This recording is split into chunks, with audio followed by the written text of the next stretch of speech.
The American dream began and ended with a college diploma. After a few months here, I acutely recognized that. And the only way for me to get a college diploma was to get a scholarship. There was no way my family was going to afford, $20,000, $30,000 a year. But I thought that it was possible. I thought it was possible because of my athletic ability.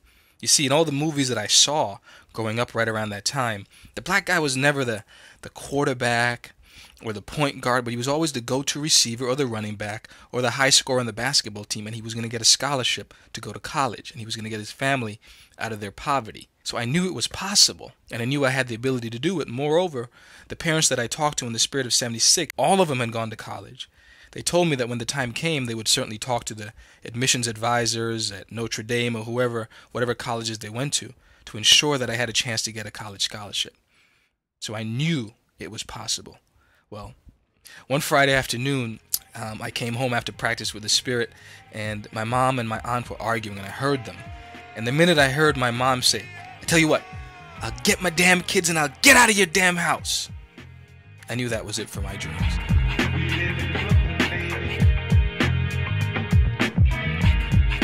My mom planned to move me and my sister to Brooklyn. Now, her boyfriend had moved up a few months after us, and he was living in an apartment there. Me, I didn't want to go to Brooklyn. One, there were no trees in Brooklyn. It was just buildings, noise, crime, and all that in the midst of murderous black people. Now, why did I think that? I thought that because every day on the evening news there was always a shooting in New York City, usually in Brooklyn.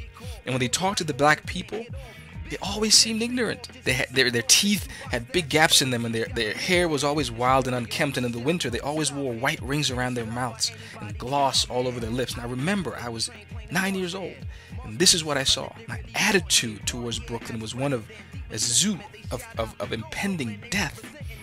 And for the first 5 months that we lived on the corner of East 34th and Church Avenue, my sister and I did not go outside unless we had to buy groceries or lottery tickets for my mother. I'd meet Annie after school and we'd walk straight home. I was glad to find that our school, PS 181, was only 3 blocks away. We never had to cross any busy streets. But when I realized the school didn't have a gym class, I was disappointed. I mean, how was I supposed to show my athletic prowess and get attention or even get an A? There wasn't room in the 5-story building for gym. I was, however, surprised to find out how easily I adjusted to the new environment. Where once there were C's and D's, I immediately got A's and B's. It was incredible. Now, there could have been a lot of reasons why my grades suddenly improved. The fact that I saw my mother every single day. In Jersey, she was gone for 4 or 5 days at a time, but in Brooklyn, she was around me all the time. So that stability, I'm sure, was comforting. And the fact that I can go outside if I dared, and I could see the roti shops or the bakery, smell the flavors of the Caribbean or see Caribbean people, I'm sure that was always comforting. Now also, I have to give credit to my 5th grade teacher, Miss Cohen, who always praised me when I did something good and encouraged me to do better. I think she had a better understanding on how to deal with kids like me. So on the one hand, my days were filled with the smiles and encouragement of Miss Cohen, and I was the envy of my classmates who immediately thought I was the smartest kid they'd ever seen. But when I got home, that was a little bit of a drain because my mother and her boyfriend fought all the time, and it boiled down to one thing. It's the fact that all the things they had been told in St. Vincent were lies. In America, there were no streets of gold or money to be found around the corner. Lifing and working in America was hard. They were 2 educated people having to work twice as hard, often for minimum wage. And they didn't want to settle.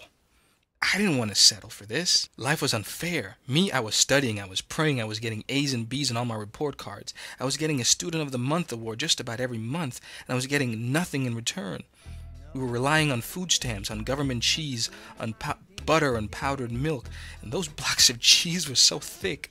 My sister and I had to use all 4 of our hands just to cut a slice sometimes. I mean, how could we settle for this life among roach droppings, where in the winter we had to get up early and boil water on the stove just to take a bath, where the noise from the storefront churches on the first floor kept us up Wednesday and Thursday nights. I was tired of having to shoo roaches out of my cereal boxes or worrying if, when I took my coat off in class, one of them would fly out and embarrass me. I didn't come to America for that. Now, I don't want it to seem as if what I call childhood was singular. All kids go through some pain through their eyes. If anything, I was confused and spent a lot of time watching television in an attempt to escape the reality around me. The television volume served to turn down the screaming and the yelling I heard between my mother and her boyfriend, and turned up my escape plan. I went inside my head and I thought about that college soccer scholarship. All I had to do was get that, then I would disappear. I'd take a bus out of New York City, buy a one-way ticket, and start anew.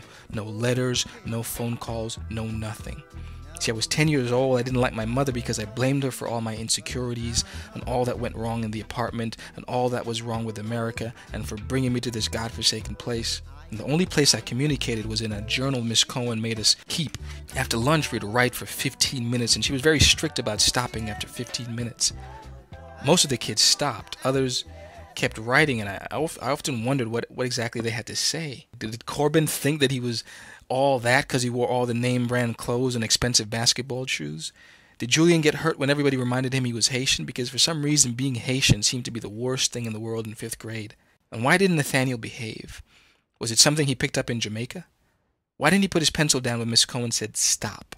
Why was he so difficult all the time?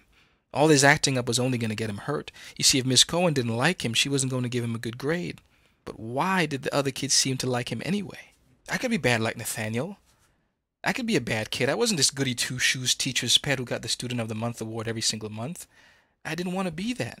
It's not that the kids hated me, but they just didn't know me, and I didn't really show myself to them. I wasn't one of them acting up and being crazy. I was too into myself, into my skin. I was too unsure and insecure, and I was sick of being that. I wanted to be Nathaniel. I wanted to be the guy that got in trouble every now and again because he seemed to be living life and enjoying himself in 5th grade. I remember one day we were writing, and Miss Cohen again asked us to stop, and I decided that I did not want to stop. So I kept writing. And I remember that day even Nathaniel put his pencil down.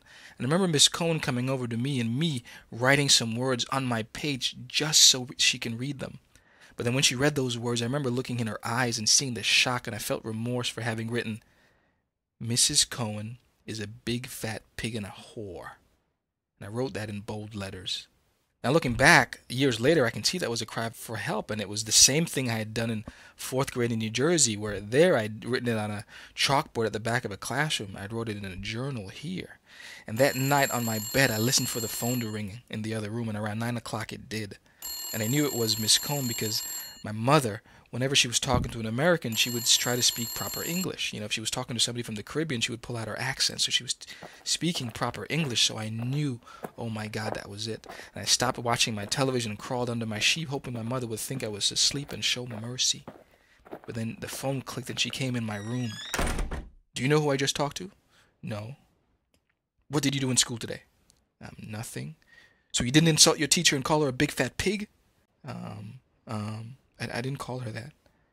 But now my mother was standing over me, all 5 foot 2 inches of her, and she seemed like a mountain. Her shadow cast from the single light bulb hanging from the ceiling seemed like Everest, and I had to look up now. Maybe I could talk her out of the beating that I know was coming. "Ma, I swear I didn't call her that." "Are you calling your teacher a liar?" No, I'm not calling her that. But I didn't say she was a big fat pig of a whore. I wrote it down in my journal. She invaded my privacy. Oh, the absurdity of my logic sealed my fate, and my mother came over to me. She said, come here. "You are never going to do that again in your life. You have got to learn some respect." The beating seemed to go on forever. Before she left the room, my mother turned to me and said, "You're lucky we live in a country where they have all these people coming after you if you touch your children. Never, ever do that shit again, or they might have to put me in jail. You hear me?" But I didn't answer her.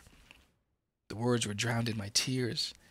You see, the one time I remember talking to my mother in 5th grade, it was done through a belt.